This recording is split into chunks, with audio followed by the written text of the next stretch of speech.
The year is 2025 in Tamriel, in Middle-earth. The War of the Ring is waging, and the armies of Mordor have set their eyes on Gondor. In order to defeat Gondor, it's necessary to take control of the city of Osgiliath.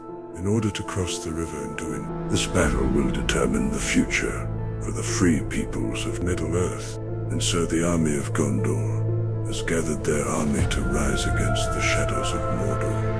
Led by Boromir, the captain of Gondor, they gather and march towards the city of Osgiliath. Essential for supporting the war and its people, resources needed to be secured, and thus the first skirmishes between the orcs and men were centered around capturing and defending the food and resource supplies in these lands. The army of Mordor mustered their orcs and trolls to march on the city with one goal only: to end the existence of men and all that men stand for. Two armies marching to war.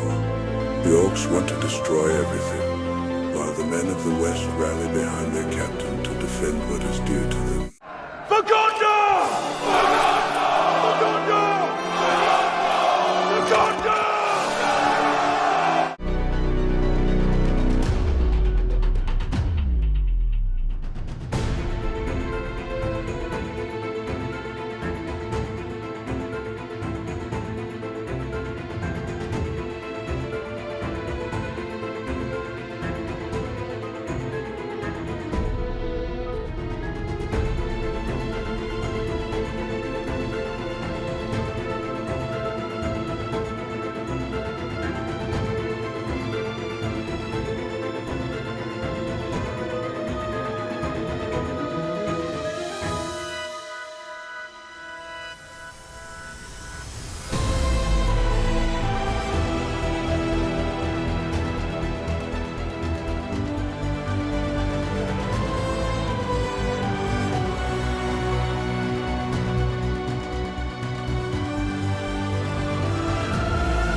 The purpose of this fight was to cross the bridge and make it to the resources and capture them in order to weaken the enemy and gain from the taken materials and supplies, as Boromir and his men almost succeeded in doing this.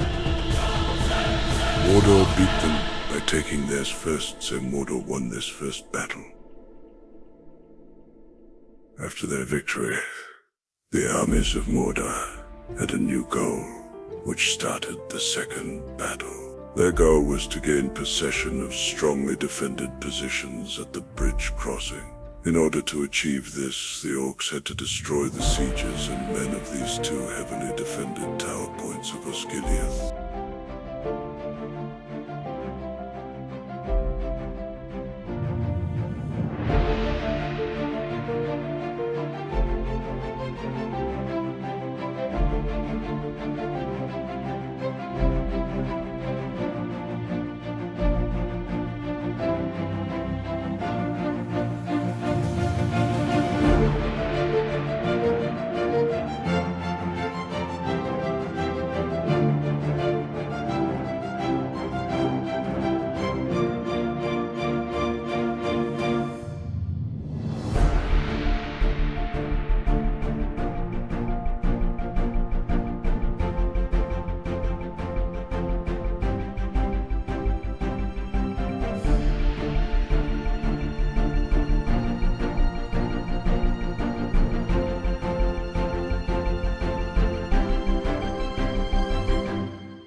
The relentless tide of orcs bore down upon Boromir and his valiant men, overwhelming their defenses.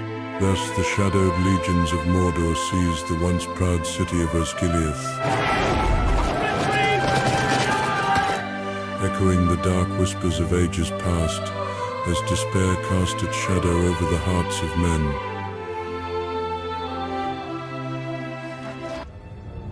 The age of men is over. The time of the orc has come. The era of man is gone. The era of the orcs is here.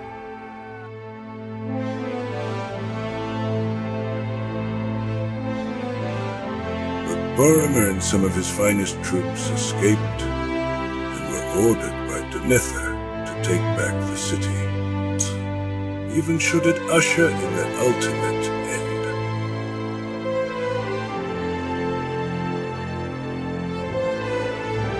For Gondor!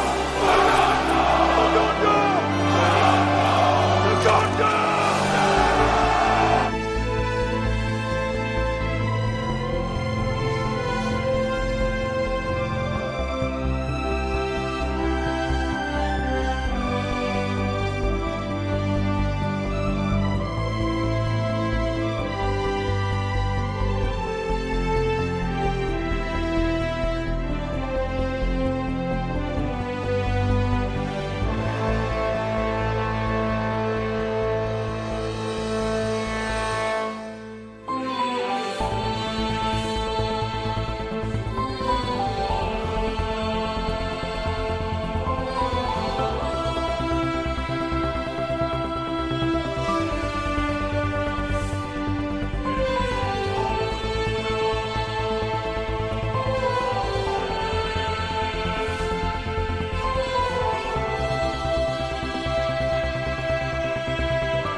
With this heroic last push, the army of Gondor tried to massacre the city. Boromir and his men were quite successful, but the orcs of Mordor resistance seemed too fierce to break through. After taking control of one tower, the second tower was too hard to take, so its battle ended for now.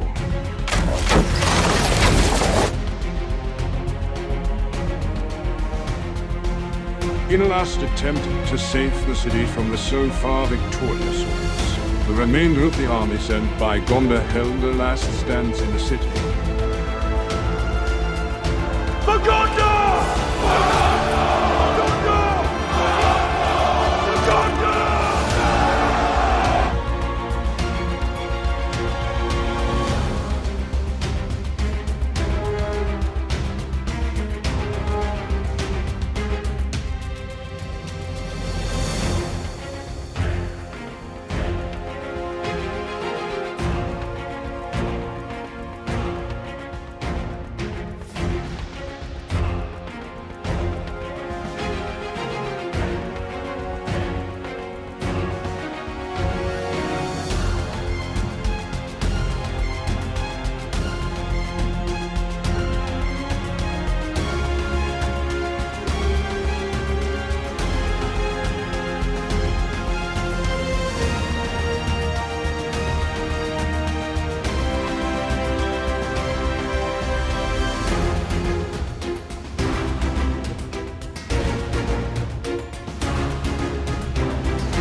The battle was bloody and fierce, but Boromir and his men rallied for their captain and for their homeland, and in this man-to-man battle, Gondor was victorious. The city of Osgiliath has been reclaimed! For Gondor! For Gondor! For Gondor! Then, right when Boromir thought he had saved the day and protected Gondor from the invading armies, the pack of elite orcs was sent out to kill the leader of Gondor's army, and they were relentless, killing Boromir, captain of Gondor, son of the stone and the last hope for Osgiliath.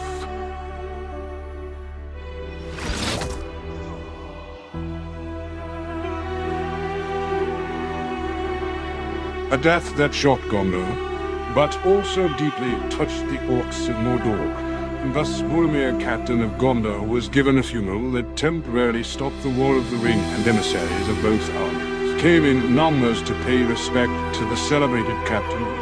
Rest in peace, Boromir, son of Denethor.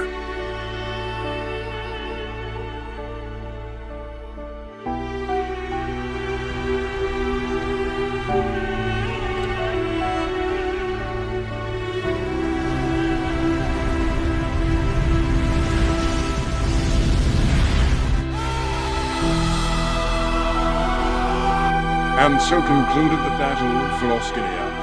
The orcs of Mordor were victorious. Boromir's sacrifice will never be forgotten. Thanks for watching. Don't forget to like and subscribe. Thanks to everyone that participated, everyone that watched it live. Special thanks to John, Praetorian, and Red Fox for leading the army of Mordor, and to Whining, JJ. Selza for recording footage for this video. I can't wait for the next RPPVP event with all of you guys. See you on the battlefield.